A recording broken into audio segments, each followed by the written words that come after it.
Welcome to question of the day 2022 CSAT లో వచ్చిన ఒక క్వశ్చన్ని సాల్వ్ చేద్దాం. A has some coins.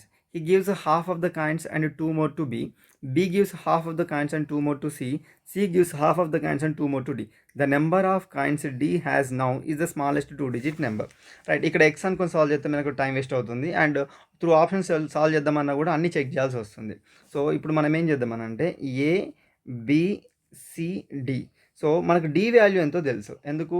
D has now is the smallest two digit number. What is the smallest two digit number? 10. Right. So ఇక్కడ నుంచి మనం reverse వెళ్తే కనుక ఏ దగ్గర ఎన్ని కాయిన్స్ ఉన్నాయనేది మనకి ఆన్సర్ వచ్చేస్తుంది. రైట్. సో ఇక్కడ సి అనేవాడు డీకి ఇవ్వడానికంటే ముందు సి ఏమి ఇచ్చాడు? Actually half of the coins and two more అన్నాడు కదా. రైట్. ఆ టూ మోర్ని తీసేద్దాం. 2 ఎక్స్ట్రా ఇచ్చినప్పుడు 10 ఉండే, 2 మోర్ చేయకముందు ఎంత ఉంటుంది? ఇప్పుడు 8 ఉన్నది. రైట్. అంతకంటే ముందు ఏం చేశాడు? దాన్ని హాఫ్ చేశాడు. అంటే బ్యాక్ వెళ్తే మనం ఏం చేయొచ్చు? డబుల్ చేయొచ్చు, 16. సో ఇదే ప్రాసెస్ కదా వాళ్ళు ముందు కూడా ఫాలో అయింది. సేమ్ మనం అలానే రిపీట్ చేద్దాం. సో 16 - 2 అంటే 14, 14 డబల్ చేస్తే 28, 28 - 2 అంటే 26, 26 డబల్ చేస్తే 52. సో ఏ దగ్గర నాకు ఎన్ని కాయిన్స్ ఉన్నాయి? 52. So option D is the right answer. Please like the video, subscribe the channel. Thank you.